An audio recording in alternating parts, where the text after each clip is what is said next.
pelungguhane eman iku wakuron wong kang anteng. Iku wakuron wong kang anteng fa inna zalika maka karena satemene mengkono-mengkono wakur iku baina tamri dalam antarane korma wanawalan isine korma. Ya bener ya? Fa inna fa inna zalika maka karena setemene mengkono-mengkono wakur iku ad'a narik atau ngajak apa zalik ila ta'zimihi maring ngagungaken man wal itina ila nemen-nemeni li sya'nihi maring tingkah man. Mari tingkah man. Ini adab tentang majlis ya, tempat duduk, majlis, tongkrongan atau suatu tempat yang ditempati orang banyak ya. Ini ada adabnya ya, ada adabnya. Ingat ya, kalau kita temanya adab itu berarti adab itu fauqal ilmi ya. Adab itu di atasnya ilmu ya. Adab itu di atasnya ilmu.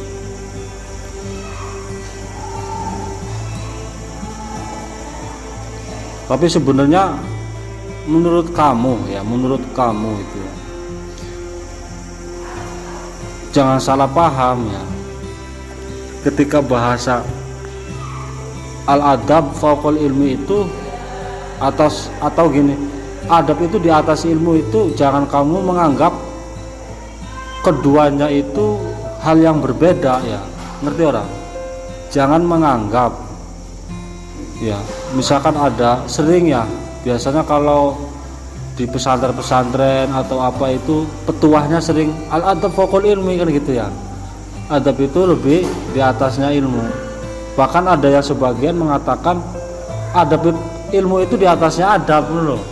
Lah ini kalau kamu belum tahu ya, atau gini, kalau kamu masih menganggap dua perkara ini hal yang berbeda, kamu salah. Kenapa? Karena adab itu ilmu, ilmu itu adab dulu. Ngerti gak?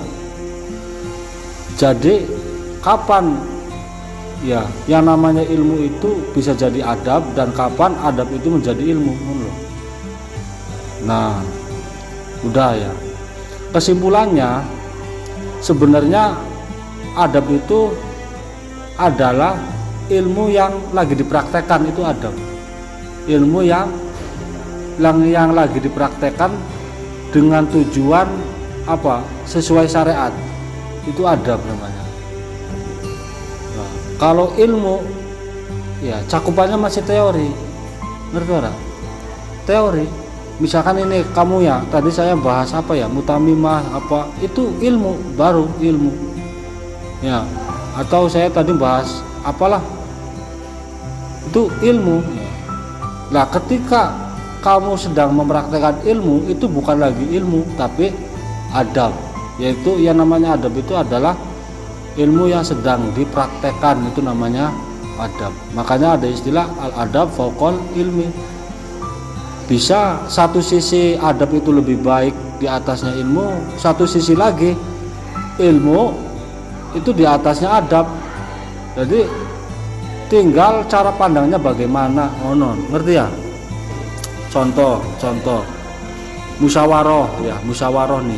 Kamu musyawarah Fathul Qorib ya. Di musyawarah itu ada perumus, ada musyaheh, terus ada mubahisin. Lah, terus musyawirnya ini nggak bisa ngomong atau ngomongnya itu serba kaku karena takut sama musyahehnya atau perumusnya yang selaku gurunya. Musyaheh atau perumusnya kah? Selaku gurunya. Kamu musyawirinya takut berpendapat atau salah karena takut apa? Sama gurunya yang jadi perumus. Ini benar apa salah? Salah. Kamu penempatannya salah. Karena apa? Itu yang benar itu adalah adab al ilmu fauqal ilm, adab. Ketika kondisinya seperti itu tuh Berarti ilmu di atasnya adab ketika seperti itu. Ngerti? Justru pas kapan ketika adab di atasnya ilmu, alias pas kapan ilmu yang sedang dipraktekkan itu lebih baik daripada ilmu yang sekedar teori. Ketika praktek ketemu ke dunia nyata, loh. Misalkan Alphard ketemu saya di jalan. Nah ini baru adab muncul. Ilmu yang dipraktekkan bagaimana? Semenjak kamu belajar ilmu, nah itu. Semenjak kamu belajar ilmu ta'lim muta'alim, ilmu tentang tausirul kholaq, tentang akhlak lah. Coba prakteknya bagaimana? Ketika ketemu saya misalnya. Itu namanya adab. Ketika kamu mencoba ilmu itu dipraktekkan, itu namanya adab. Jangan salah paham ya. Kadang orang itu bahkan ada yang sekedar taunya ini, ingat adab fauqal ilmi, hanya itu saja. Salah. Ada al-adab fauqal ilmi, ada al-ilmu fauqal adab. Tinggal cara pandangnya itu yang bagaimana, itu yang tepat. Intinya apa? Sesuai sikon, situasi dan kondisi lah yang membenarkan akan petuah tadi. Ngerti orang? Oke, salah kaprah ini untuk menerjemah ke sana itu salah kaprah. Takutnya ketika kamu hanya tahu al-adab fauqal ilmi, pengennya dihormati terus entar ya kah? Ngerti? Gurunya kah pengennya dihormati terus, atau orang yang statusnya di atas itu pengennya dihormati terus, atau jangan-jangan bahasa al-adab fauqal ilmi buat kepentingan pribadi loh. Ngerti ora? Kepentingan politik atau kepentingan diri sendiri. Supaya dapat apa kayak jabatan kayak kehormatan kayak dapat uang kayak atau gimana lah. Nah, ini terjebak korban ya, kamu korban. Awas. Makanya nggak maju-maju kah? Kamu ditakuti dengan bahasa itu. Tapi untung ada orang cerdas, untung maksudnya orang cerdas itu bisa, intinya gini, yang paling baik itu adalah dalam taklim kan udah jelas, yang paling baik ilmu itu adalah ilmu yang kita sekarang lagi dipraktekkan, itu yang lebih baik daripada kamu punya kitab besar atau berjilid-jilid tapi bagaikan apa? Bagaikan kayak ya apalah buih-buihnya air laut, nggak ada gunanya. Oh no, ngerti ya? Wes itu hanya sekedar apa sih, pengelurusan aja, pengelurusan. Kadang kalau nggak diluruskan itu enak ya, yang bikin sketsanya enak, dia akan dimanja-manja oleh sketsa itu karena kamunya bodoh itu loh, atau karena kitanya tidak tahu lah bahasa enaknya kah, karena kitanya statusnya tidak tahu yang benar bagaimana. Tapi kalau di luar-luar itu adab ilmu itu dipisah loh. Salah. Adab itu adalah ilmu yang lagi dipraktekkan, itu adab. Ilmu itu ilmu sekedar teori yang tujuannya supaya dipraktekkan, itu ilmu. Ketika sudah atau lagi dipraktekkan namanya adab. Berarti bisa al-adab fauqal ilmi, bisa ilmu fauqal adab, sesuai kondisinya. Ngerti ya? Wis. Alaman yakti al-majalisa, bagi orang yang bagi orang yang datang ke majlis, maka bagi dia seharusnya memulai dengan salam ya kepada orang yang didatanginya itu. Assalamualaikum. Tapi enggak ya, asing ya. Ya, biasanya cuk, orangnya. Cuk, gimana cuk, kabarnya cuk? Jing, ngono biasanya. Ya, asal akrab aja, asal akrab ya, asal tujuannya asal akrab aja. Tapi lebih baiknya berhubung kita orang Islam, ada bahasa Islam loh, pakainya Islam. Paling enggak ya selamat malam, hai konon. paling enggak ya. Lebih baik ya assalamualaikum ya. Itu masya Allah, itu kamu sedang mempraktekkan ilmu ya. Ini kan temanya lagi adab, bahasa adab ya. Jangan gitu. Islam sudah mengajari yang baik-baik, kamu nggak dipraktekkan, justru yang dipraktekannya yang nggak baik-baik. Ini gimana ini? Wa yajlisa haitsu intaha bi al majlisu, dan dia duduk ya haitsu intaha bihi al majlisu, dia duduk. Dan wa ayuridu an aqwalil ammah, dan gimana caranya dia itu berpaling ya atau menghindari dari ucapan-ucapannya orang bodoh loh, dan orang yang sepi dari pengetahuan. Ngobrolnya kayak ngobrolnya orang bodoh. Jangan, kita harus dibedakan. Kita santri yang notabene itu adalah kitab kuning, yang notabene serba ilmu, dia temanya ilmu.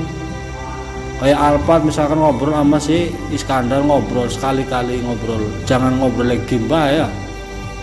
Ngobrol Iskandar gimana ya, Irob itu yang gimana ya, atau file itu bisa nggak file itu ditiadakan di ilmu nahu. Itu kan keren, berarti kan bid'ah ya, berarti mengadakan sesuatu yang tidak ada loh. Itu bagus, namanya inovasi. Kamu harus pinter, harus bisa inovasi.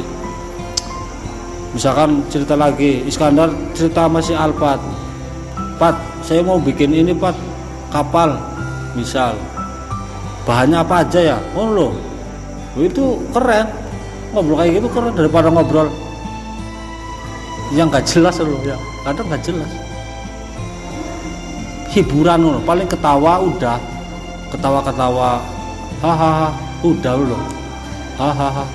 Kayak gitu juga sendirian bisa ketawa kayak gitu mah ya. Enggak, maksudnya harus berfaedah loh ya. Kayak pikirannya yang nggak jelas kayak Alphard kayak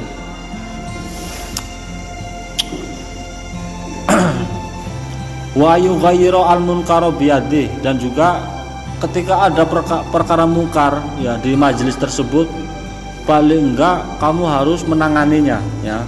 Kalau kuat ya dengan tangan, kalau belum mampu ya dengan lisan, kalau nggak mampu cukup ingkar bil qalbi ya. Misalkan di majelis tersebut ada yang minuman ya, terus notabene kamu selaku orang biasa atau kekuatan kamu lemah ya, bukan siapa-siapa, sedangkan yang minumnya itu punya kekuasaan misal.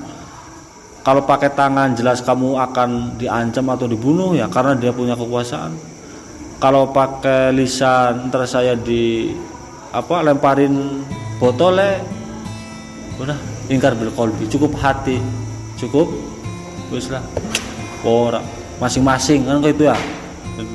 Itu namanya amar ma'ruf ya, amar ma'ruf nahi mungkar. Wal yakum minal majlis, dan berdiri ya dari majlis tersebut jika jika tidak ada ilam tad'u, dan dia berdiri dari majlis tersebut jika tidak ada sesuatu yang bikin kita nyaman di majelis itu loh. Misalkan kita duduk di situ nggak nyaman, ya udah tinggal loh, jangan dipaksa. Kenapa udah kerasa nggak nyaman masa dipaksa terus? No. Jadi biarin. Kalau misalkan wah sombong apa, biarin. Karena apa? Karena sejatinya yang namanya majelis atau orang itu ketika berkumpul, sejatinya itu harus bersama-sama menemukan titik temunya. Kalau bahasa halunya nemu frekuensinya kan. Misalkan Alphard, Sin Imtiaz, pokoknya yang di sini itu ya frekuensinya beda-beda karena punya latar belakang yang beda-beda. Lah, yang tepat ketika kau berkumpul itu cari titik temu antara frekuensi yang ada itu loh. Jangan mikiri egois masing-masing ya. Kalau mikir egois masing-masing, nggak ada jalan keluar ya, nggak betah. Atau misalkan mau masuk ke frekuensi itu menutup diri, ya udah, mau gimana? Kita jangan memaksa, itu loh. Nah itu namanya adab-adab di majelis itu. Wa alla yahtaqiro, dan tidak boleh menghina-hina orang yang di tempat majelis tersebut ya.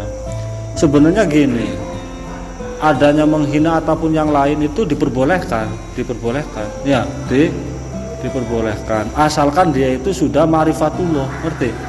Sudah ma'rifatullah, atau dia itu sudah tahu ilmu sosial. Kalau belum ngerti ilmu sosial, jangan berani-berani menghina orang ya, ngerti orang? Kenapa? Karena orang mah nggak tahu gitu loh. Ketika kita menghina orang ya, terus dan salah tepat, salah sasaran, atau kondisinya tidak sesuai, nah ini loh akan berakibat yang tidak diinginkan. Ini namanya lagi belajar adab ya. Adab tadi itu apa? Adab ilmu yang lagi diamalkan, itu namanya adab. Makanya fauqul ilmi yang masih teori, yang siap untuk diamalkan lagi itu. Terus tidak boleh mengungkit-ungkit ya, atau tidak boleh mengagungkan seseorang itu karena hartanya ya. Karena membikin ketika berbicara tentang harta atau memamer-mamerkan harta itu akan melemahkan agama dan menurunkan muruahnya, harga diri ya. Ya zamannya ini kayaknya udah nggak kepake ini teori adabul majalis ini loh, kayaknya nggak kepake ini. Rata-rata nggak kayak gitu, rata-rata pada pamer ya. Nggak tahu, pokoknya gini, kita mah asal ngaji aja ya, syukur-syukur bisa dipraktek. Jika kamu itu di posisi ya bukan di majelis tapi di jalan, maka ingat ya, hati-hati terhadap matamu ya. Ketika ada sesuatu yang terlalu mencolok, maka ghuddul basor, tutup ya, di matanya tutup. Atau ketika ada yang dihina atau dianiaya, kamu segera menolongnya.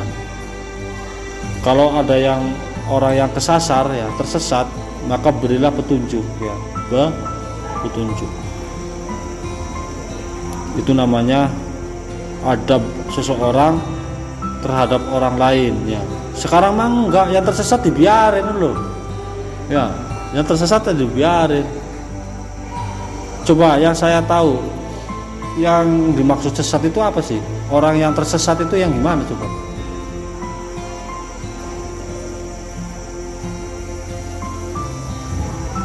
Kalau posisi orang tersebut di tengah-tengah hutan, terus dia bingung mau arah kemana, jelas itu tersesat, jelas.